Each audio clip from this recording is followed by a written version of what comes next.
we're here to give you a sneak peek into our Bay Area Resilience Hotspots research. We're in the early stages of this effort and wanted to take this time to give you some insight in where we are so far, as well as get any thoughts and feedback that you have. This work would not be possible without our generous donors. Thank you all so much for your longtime support throughout the years and for standing beside us as we evolve to create a more climate resilient region. The work we're talking about today will help our region adapt and will also serve as a model for places around the state and around the country for generations to come. So before I turn this over to our Deputy Director, Sarah Cardona, and Board Member John Gibbs, and we learn more about this specific effort around the Resilient Hotspots, I want to just briefly share our new mission and strategic plan to help show where we're going and how all this work fits together. I know some of you have heard a good bit about this, so this should just provide some good background on where we've been and where we're going. So let me pause a moment while I pull up the slideshow.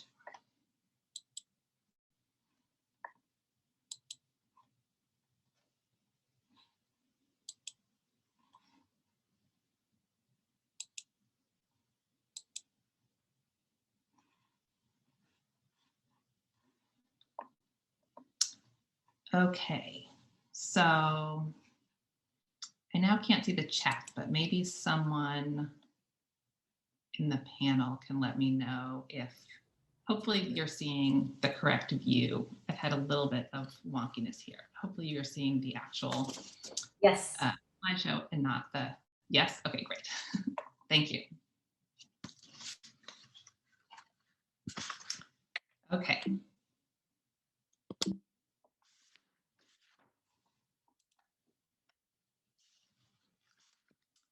Greenbelt Alliance, as many of you know, started in 1958 with the mission of protecting open spaces and recreational areas in the Bay Area. Early on, we addressed a wide range of challenges, from stopping development on the hillsides and farmlands to saving San Francisco Bay from landfill and development. Over the years, our supporters have helped us protect iconic landscapes in the region, from places like Point Reyes to Sassoon Marsh. And early on, in the 1980s, Greenbelt Alliance became the first Bay Area environmental group to shift focus from not just protecting open spaces and preventing sprawl, but also encouraging the right development in the right places, places close to transit and within city centers. So now, as the Bay Area is grappling with a climate crisis, open spaces that our supporters have helped protect over many years now serve as important landscapes to help mitigate the effects of climate change. To acknowledge this challenge and this opportunity, our new mission is to educate, advocate, and collaborate to ensure the Bay Area's lands and people are resilient to a changing climate.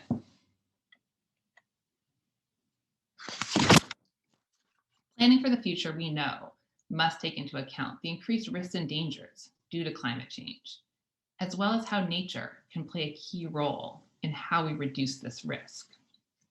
To do this, we're prioritizing our efforts in 3 new program pillars to impact local and regional land use decisions with a climate resilience lens. We've looked for the pieces that are missing in how we build a resilient landscape, how we build a resilient future, and what we can do to fill in those missing pieces. I'll now briefly mention those 3 pillars, and then we'll get into the Hotspots work. To learn more about any of these programs that I mentioned today, please reach out afterwards. We'd be happy to talk about them. So our pillars are, our first pillar is our climate risk research. This is work to identify the gaps in knowledge and understanding of where we're most vulnerable. Our second pillar, we're calling accelerating climate resilience. This is work to implement the policies and plans needed to protect land and to build resilience, with a particular focus on climate-related policies to reduce risks of the impacts of flooding, of wildfire, as well as how to reap the benefits of nature to reduce our climate impact. And finally, our third pillar is climate smart development, ensuring that all residents have access to climate safe and affordable homes in places that reduce our overall climate footprint. To guide our climate risk research as we kick off this work, we're building on the legacy of Greenbelt Alliance's at-risk report, work we've done over the last 30 years that's identified the lands at most risk for sprawl development. We're now looking to build on that work to identify areas with multi-hazard risks and benefits. These will be the areas where the region has the greatest opportunity to make a difference to build resilience while unlocking social, ecological, and economic benefits. So how does this all fit together? Understanding where these resilience hotspots are will help us continue to work to guide regional conservation and land use advocacy that will in turn create policies that incorporate climate risk and adaptation measures while avoiding development in high-risk areas. As I mentioned, right now, we're in the early stages of this effort, building the methodology that will center climate-related risks, as well as centering vulnerable populations, vulnerable people, and wildlife as well. So without further ado, let's join Sarah Cardona, Deputy Director of Greenbelt Alliance, and John Gibbs, a Greenbelt Alliance board member and principal at WRT, who are out in Solano County to learn more about our Resilience Hotspots research.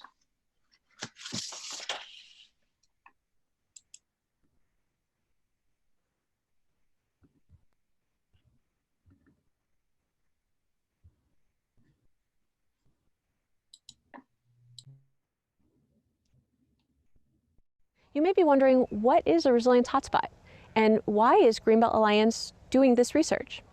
Well, our goal is to identify the landscapes near communities that are threatened by climate change. And despite the fact that they are facing multiple climate hazards, if we were to protect and restore them, could we leverage that to position communities to be more resilient to wildfire, flooding, and drought? Hi, everyone. My name is Sarah Cardona, Deputy Director at Greenbelt Alliance.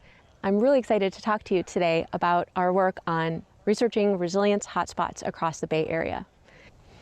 As we work to identify these landscapes, we will be shedding light on the open spaces perhaps near you, right in your backyard, that can provide nature-based solutions to climate change and be the key tools to unlock resilience for our communities in the face of changing weather and extreme patterns that we inevitably are going to see under a changing climate. To us, these are our resilience hotspots.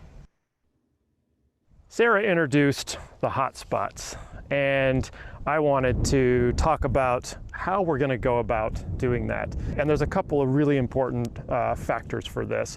We need a methodology. We need an approach to going from over 7,000 miles, 9 counties of the Bay Area, and eventually through a process of data, through a process of values, really beginning to understand where on the ground is a hotspot and what are those places that the Greenbelt Alliance can continue to advocate for, just as it's done for 50 years and is going to do for another 50 years. But in this case, really beginning to think about the resilience of those landscapes and the resilience of our communities that those landscapes protect.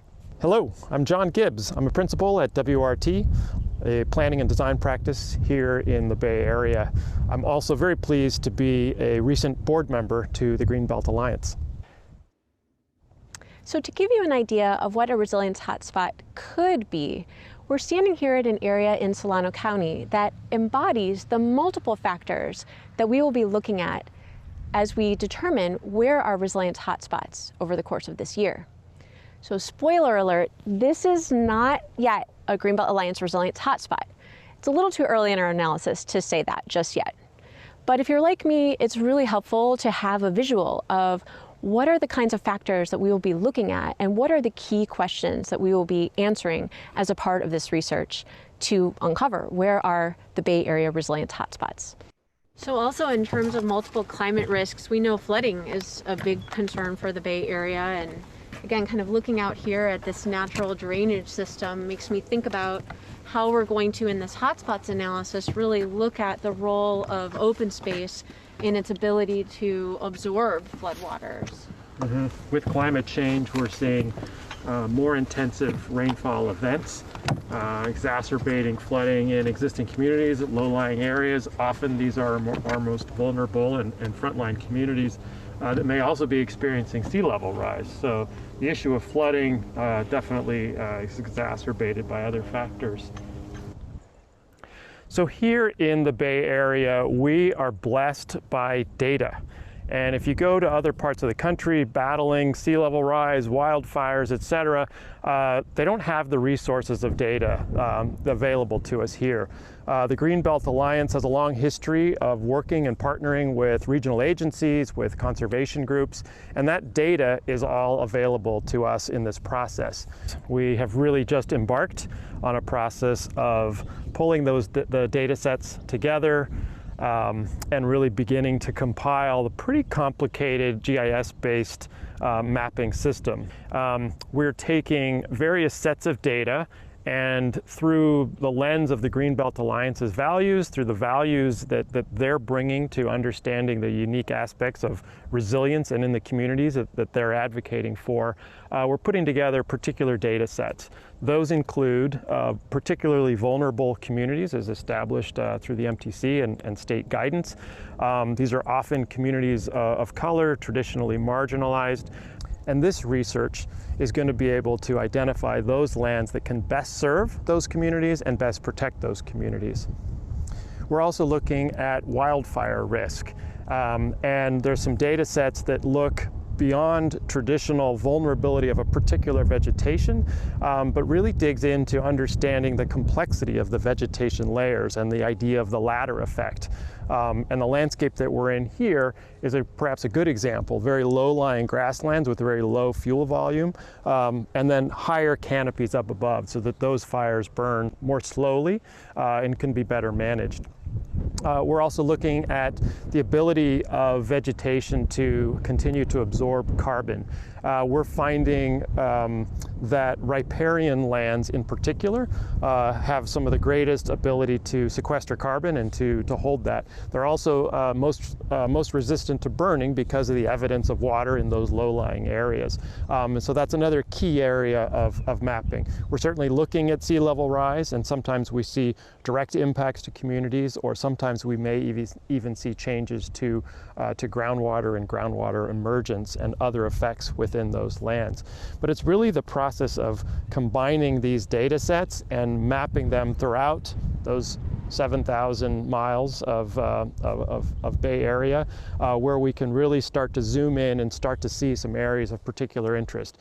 So I think another thing that we'll really be focusing on to prioritize and selecting our hotspots will be what are those lands that are providing all of these benefits, but that are also at risk of sprawl development, and we'll be losing then those ecological benefits from the landscapes. Mm-hmm.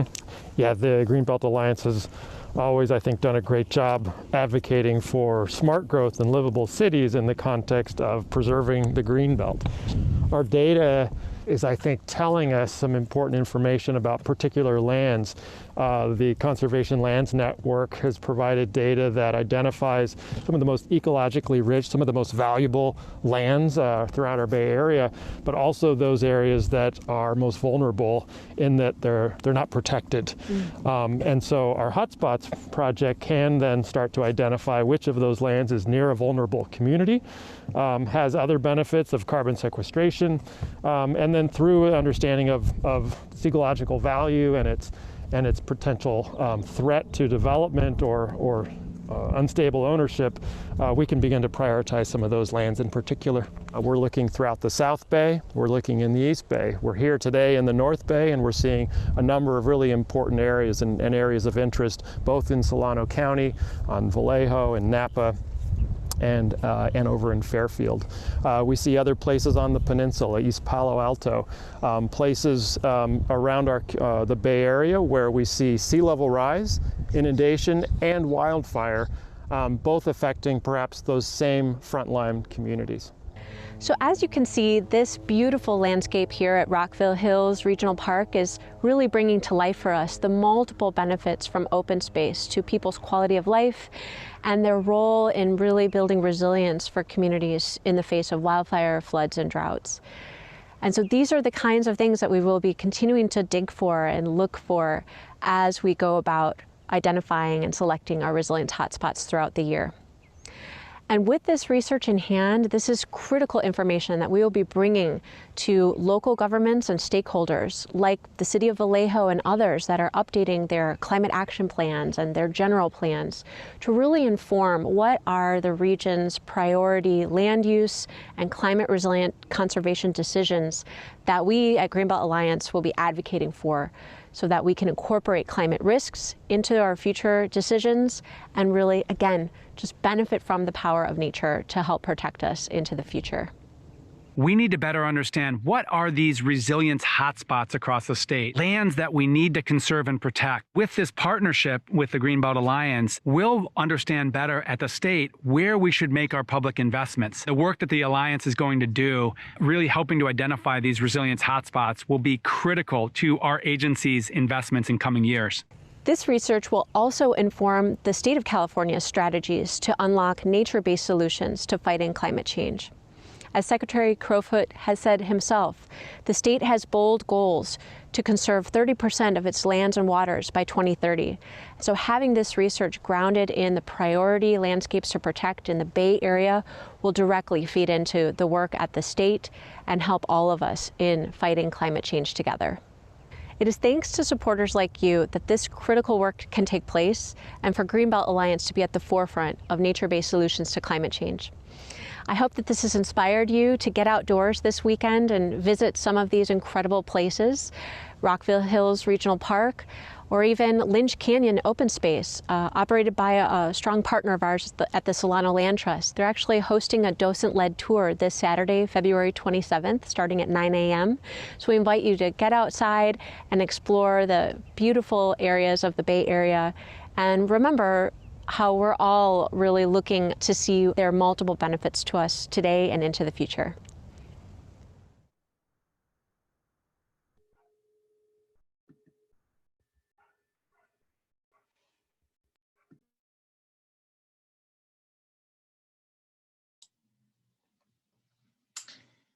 Thanks so much for that great tour. And now, due to the magic of Zoom and technology, I can invite Sarah and John to join me here, as well as John's colleague, Christina Baccarano from WRT as well. In just a moment, I'm going to give them a chance to introduce themselves and talk a little bit about why they're excited about this. And then we'd love to have questions or comments from the audience. Please feel free to use the chat function or the question function. And I just wanted to take a moment to appreciate everyone who's here. I can see in the participants, we have a great cross-section of some of our board members, supporters, and donors that have been with us for many years. We have some newer supporters and partners, and this group is really key to the ongoing success of our work and this future work as well. So we're so excited to have you take a look at this work at this stage where we have the opportunity to continue to expand our partnerships. This is a moment to really identify things we should really be thinking about. So please feel free to jump in and share questions in the chat. But at the moment, I will turn it over to John to introduce himself, and then Christina and Sarah. Thanks again for being here. Greetings. Thanks, Amanda.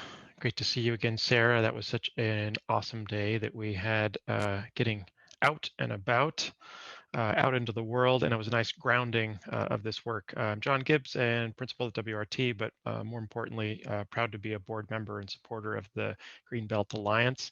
I think this work really resonates in that, we're growing now in the Bay Area, just a really strong network of individuals and organizations that are really looking ahead to the impacts of climate change. And I think we're all able to leverage our understanding of how cities are built, how cities function, how people enjoy open space, the social structures of our communities, and what we need to protect. And we're thinking in a forward-looking way to something that we're not even sure exactly what's going to happen and what that's going to look like. But I think that there's, like Resilient by Design, I think like this process, we're all working together towards, being resilient towards those unknowns. And I'm just really proud that this organization's really taking such an initiative, and very pleased to lend a hand here. Great. Thanks, John.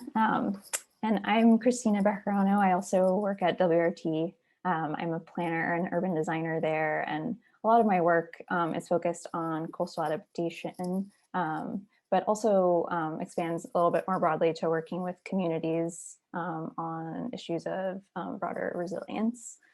So that this type of work fits perfectly in there, and I'm just really excited to be able to in partnership with Greenbelt, sort of take a step back and really understand what all of the great organizations across the Bay have been doing individually, and then through this process sort of start to align that to provide greater insights. So very, very excited to be part of this.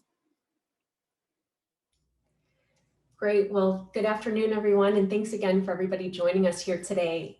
Sarah Cardona, Deputy Director at Greenbelt Alliance, and John, Christina, thank you guys so much for being here. And yeah, we had a fun time out in the field, and particularly this project. I've really enjoyed already working with you. It's a great experience of staff and board collaboration at Greenbelt Alliance, and our organization and WRT, and really joining forces on something so exciting and challenging as this effort. And I wanted to just share that, one of the things that excites me about this work, there's many things, but and something that I touched on a little bit when we were even out in the field is just the broad reaching impact that I feel like this work is going to have. Not only will be Greenbelt Alliance advocating for the resilience hotspots that will build the climate resilience of our communities right here in the Bay Area, but our process will inform other efforts, can be replicated to other regions that are grappling with similar challenges across the state, perhaps even more broadly than that. And so I think,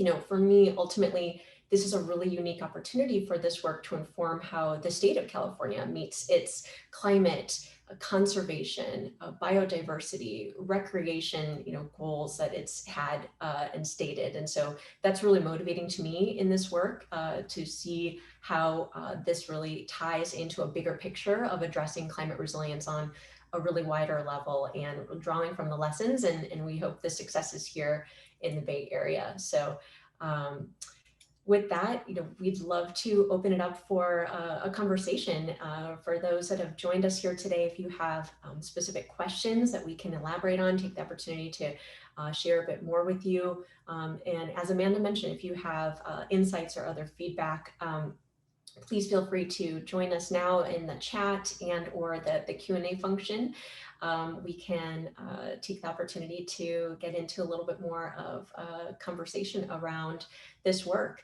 And as the questions start to flow in, one that I've fielded often when I start talking about this work with others is, again, going back to the notion of data, and that there is a lot of existing data. And so the question of, how is this effort really building off of past efforts, past planning, and past data that we have out there. And so I think it is a really important question, and would love to invite Christina to share a little bit more in depth with us how we've been thinking about this work. Yeah, thanks. Well, certainly building off of a lot of Greenbelt's great work with the Green Print tool and collaboration on Conservation Lands Network, which John mentioned in the video. All of that with groups like Together Bay Area has been really foundational to this next step. When we're looking at adding in this layer of climate risk understanding across the Bay Area, definitely relying on BCDC's Adapting to Rising Tides research on sea level rise impacts, along with the impacts to those communities at risk that they're continuing to elaborate on and expand. MTC is also continuing to expand a lot of their understanding of how the priority development areas are impacted by climate, so continuing to work with them. And then the area of fire hazard data is really rich and interesting and developing as we speak. But working with folks like Michael Mann on fire probability, with a lot of the ladder fuel data coming from the California Forest Observatory. The list sort of goes on and on as we start really aligning these individual efforts and bringing them, together through the lens of Greenbelt's values. So I think one thing I'll add as well is that in addition to, understanding how those climate risks impact the communities, there's also this great opportunity to understand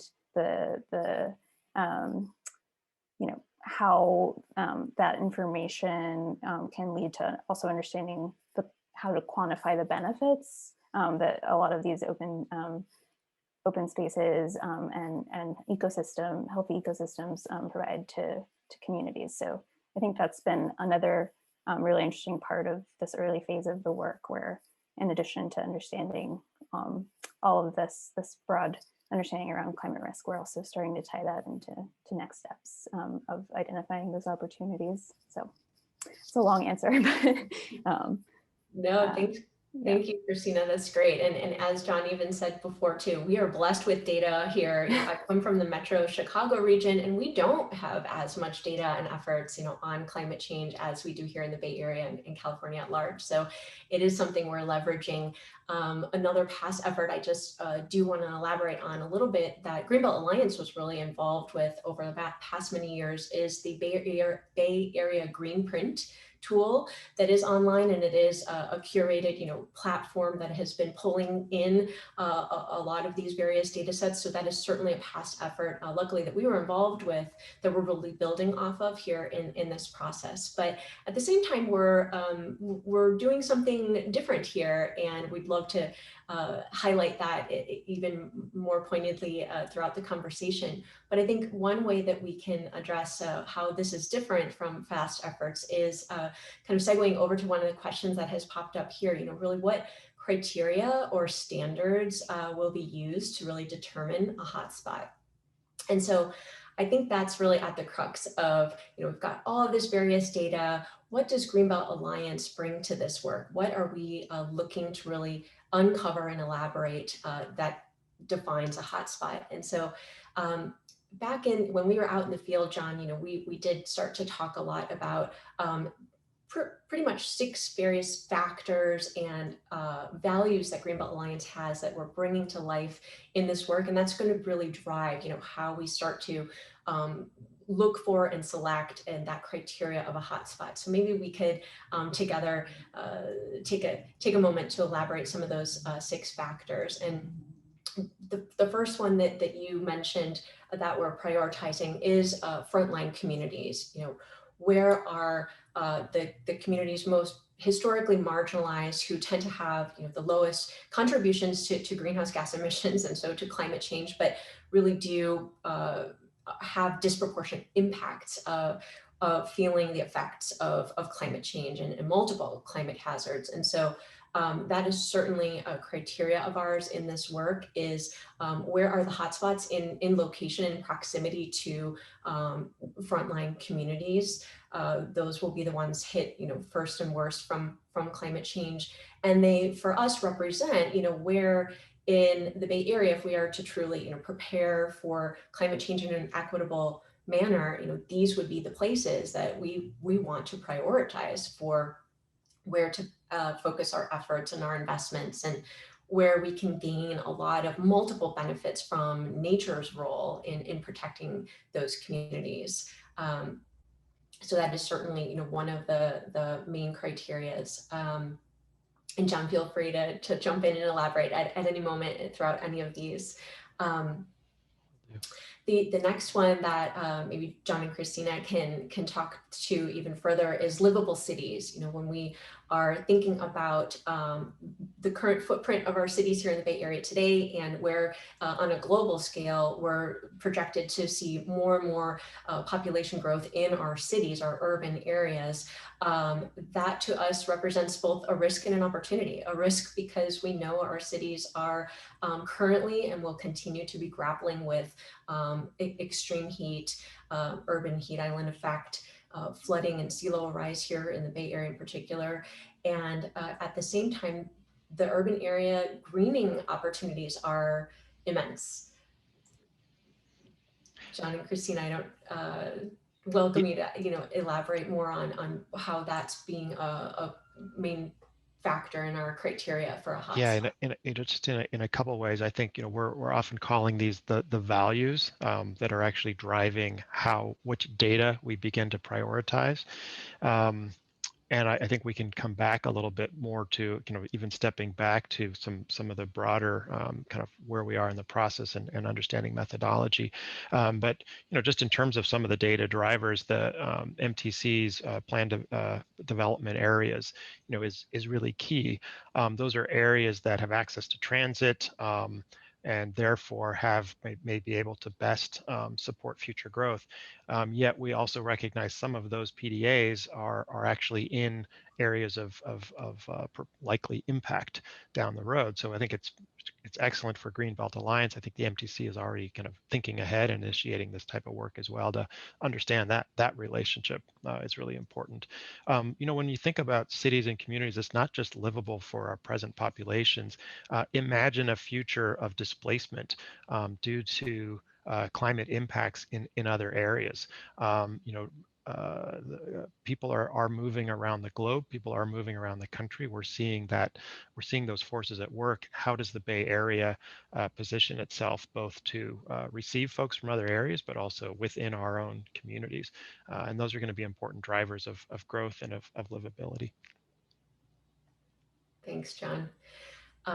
Yeah, and additionally to the frontline communities, prioritizing, looking at the livable cities opportunities, another criteria in really honing in on a hotspot will be the general ecosystem services, we're calling it, from nature. And when we were out in the field, John, we were looking at particularly riparian areas. I think there was that drainage area where we were. Other riparian areas are, lands that really are along water courses, water bodies, and these can include, floodplains and stream banks. And so as an example, criteria would be to be looking at what are the benefits that we can be drawing from such a landscape. And as you mentioned, riparian areas are good in the face of wildfire because they have that level of moisture. And so again, kind of looking at the unique soil and vegetation characteristics, we can start to unpack and start to elevate the criteria of what services can we be yielding from various different kinds of ecosystems, and how can that help build our community's resilience in the face of flooding or drought or wildfire. And that becomes a criteria driving where we're going to see hotspots. I think some of Christina's work has been interesting in that a lot of the traditions within the Bay Area of mapping and data resources has really looked at preserving and protecting these natural areas in really important ways.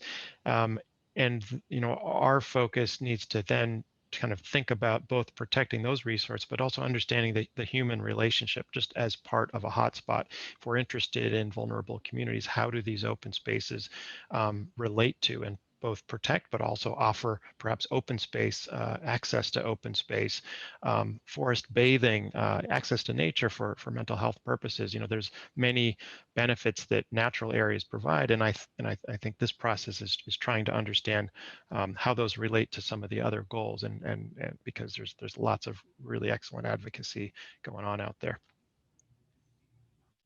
That's right. And just one last thing I'll note, and please feel free to keep chiming in with your questions here. But this first question was a really good one. We have a lot going on in terms of the criteria here. Another benefit that we're really honing in on from nature, from ecosystems, is ability to sequester carbon and really store carbon. So, you know, a whole criteria about the role of nature in carbon sequestration becomes a driving, you know, criteria for determining a hotspot, because we know while we are building our resilience, we need to adapt. Anything that we can do to reduce greenhouse gas emissions and really slow down climate change is critical. And nature and working lands, natural and working lands, really play a role there. And this is a really interesting area that the state of California is putting a lot of priority behind. And again, really excited in that we're all of this work is sort of converging at a really critical moment, because last October, you know, our governor set out an executive order that really elevated to the surface the importance of natural and working lands to curb climate change. And so we know that the state is working on this year, what is that strategy? What are ways that we can leverage natural and working lands and their ability to sequester carbon and many of the other benefits. So as the state is working on that, that's what's really exciting to me here. We'll be working on that here at the Bay Area scale and can have a direct connection back up to that work. So our staff has been really excited to already have been engaging with staff at the California Natural Resources Agency to share what we're working on. And as we continue to have our findings around the hotspots later in the year, that will directly help feed into that broader state level strategy. So that's really exciting. Just scanning my list of other factors and criteria here, and I think the other one just to mention, and this is a really interesting one, is stewardship, long-term stewardship and ownership and maintenance of a hotspot, right? And I think this is something core to what we're seeing in the wildfire policy space, certainly. And for us in this body of work, it will be also a critical, you know, driving criteria.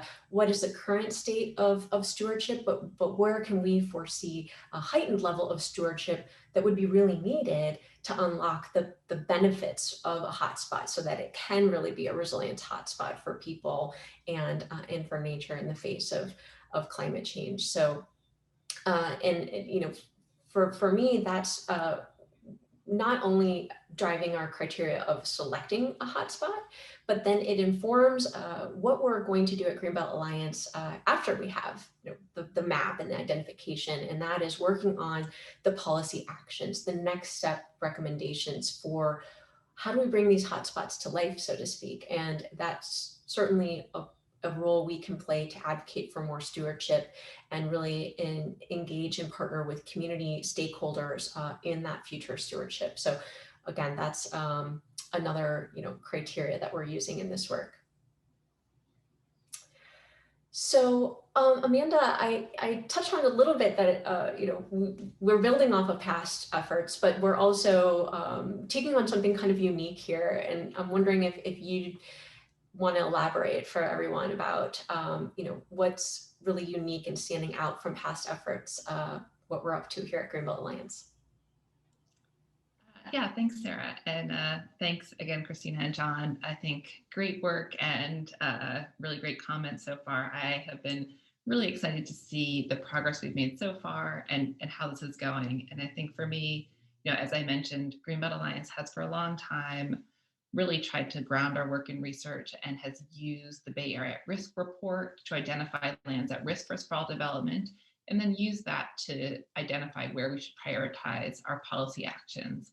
And what we're looking at here is really kind of taking what I would say is, given our current circumstances, a natural next step. We're saying, how do we make sure now that we have these lands that are protected through policy, that they continue to be protected and that we reap those benefits of resilience? So we make sure the lands are stewarded and are cared for in a way that connects to their climate resilience benefits, and looking at this multi-hazard, multi-benefit lens. And to do that, and one of the reasons why, at least at the moment, we're using this term hotspots and not neighborhoods or cities or a specific political jurisdiction, is that we really are trying to be guided by those natural boundaries that make sense to think about, where there's interconnectedness between, say, places where there may be flood risk, there may be a watershed that has a fire risk, at the top of the hillside. As those fires expand, they create mudslide risk and create water quality risks into the watershed, into the rivers, and into the bay. So really looking at how those are connected, we're building on, along with the other efforts that people have talked about. There's some great work that the San Francisco Estuary Institute and SPUR did a few years ago on identifying what they called operational landscape units. And again, a bit of a wonky term, but I think this concept that we should really be thinking about how we plan, how we build, and how we protect in a way that follows the natural boundaries that we have. So I'm excited to really sort of adopt that way of thinking as we move forward in where we focus our work and how we engage those partners, both at the local level, other organizations like ours, and also state, regional, and local government. And so, again, just really excited. Thanks again to everyone for being here. We do want to be respectful of people's time and allow people to go have your lunch and have your day. But before we wrap up entirely, I wanted to take a moment to thank WRT for all of the help and work that they've done. It's been a great partnership so far. And we have a special, it would be great to be here in person, but we have a special Greenbelt Alliance. This is an effort we launched last year, a Greenbelt Ambassador Award. So this is awarded to WRT for significant contributions to help and implement policy solutions that will protect the Bay Area's open spaces, encourage development in the right places, and build a climate resilient region for the future. So this is a certificate that one day will actually get to you in person that you can enjoy. And again, just a moment that we want to take to thank you all and thank all of you on the call for all your support. Would love to keep you informed as this work evolves, as our methodology evolves. Please contact myself or Sarah if you have more questions or ideas. This is definitely a collaborative and dynamic process, and we're really excited about where it will lead us as well. So thanks again.